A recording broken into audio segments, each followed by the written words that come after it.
Tarifat ilegale nga gjykata, Trump kundër përgjigjet me 15%, nis PT-ja e re ligjore.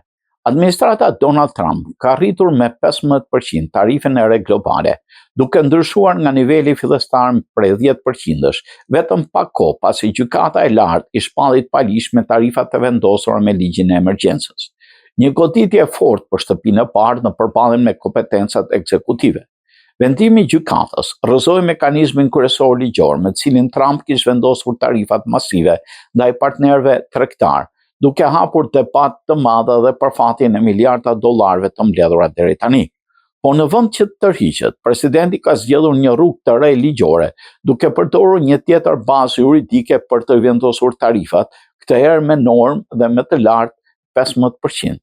Sipas administratës, masa e re nuk bazohet në një ligj të emergjencës që u rrëzua nga gjykata e lartë, por në dispozita të tjera tregtare që japin presidentit hapësirë për një veprim në rastet e pabarazive të rënda ekonomike.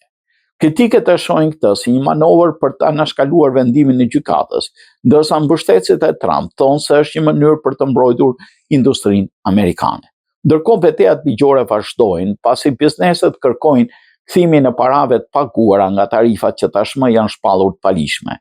Kjo krijon rrezik për një faturë miliardëse për qeverinë federale.